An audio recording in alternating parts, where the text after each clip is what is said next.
भारतीय इतिहास में यदि किसी एक नाम को अटल साहस, अडिग आत्मसम्मान और राष्ट्र के प्रति पूर्ण समर्पण का प्रतीक कहा जाए तो वह है महाराणा प्रताप। सिसोदिया वंश के इस महान राजपूत योद्धा ने सम्राट अकबर जैसे शक्तिशाली मुगल सम्राट के सामने कभी घुटने नहीं टेके।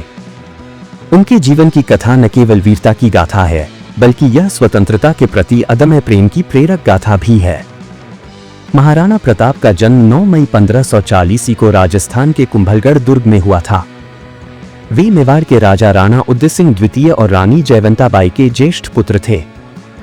प्रताप का बचपन पारंपरिक राजपूत संस्कृति और युद्ध कौशल की शिक्षा के बीच बीता। वे बचपन से ही साहसी, पराक्रमी और राष्ट्र के लिए समर्पित भावनाओं से युक्त थे। राणा उदय सिंह की मृत्यु के पश्चात मेवाड़ की गद्दी को लेकर विवाद हुआ।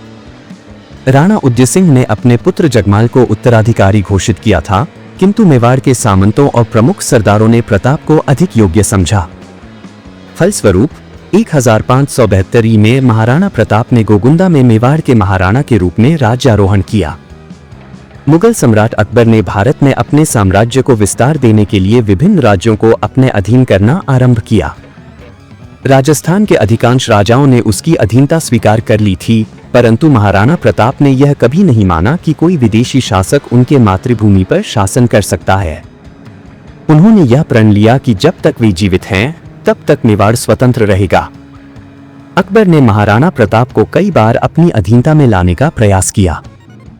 उन्होंने राजा टोडरमल, मान सिंह और जलाल खान जैसे प्रमुख दरबारियों को समझौते हेतु भेजा, परंतु महाराणा प्रताप ने यह कहते हुए सभी प्रस्तावों को ठुकरा दिया, मेवाड़ की मिट्टी भी स्वतंत्र रहना चाहती है। 18 जून 1576 को इतिहास का प्रसिद्ध हल्दी घाटी का युद्ध लड़ा गया।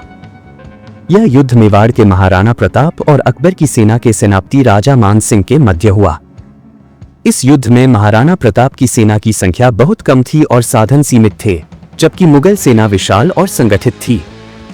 परंतु प्रताप ने युद्ध भूमि में अप्रतिम वीरता और रण कौशल का परिचय दिया। उनका प्रिय घोड़ा चेतक, जो केवल एक पैर पर दौड़ने में सक्षम था, युद्ध में घायल होने के बावजूद उन्हें सुरक्षित स्थान पर पहुंचा गया। हालांकि यह युद्ध निर्णायक नहीं रहा, परंतु यह सिद्ध हो गया कि प्रताप को बल से नहीं झुकाया जा सकता। हल्दी घाटी की युद्ध के पश्चात महाराणा प्रताप ने जंगलों और पहाड़ियों में रहकर गुरिल्ला युद्ध की नीति अपनाई। उन्होंने छोटी छोटी टुकड़ियों के माध्यम से मुगल चौकियों पर आक्रमण करना आरंभ किया। उनका जीवन अत्यंत कठिनाईपूर्ण हो गया। कभी अपने परिवार सहित जंगलों में घास की रोटियां खानी पड़ी, तो कभी अपने बच्चों को भूखा सुलाना पड़ा, परंतु उन्होंने कभी आत्मसमर्पण नहीं किया।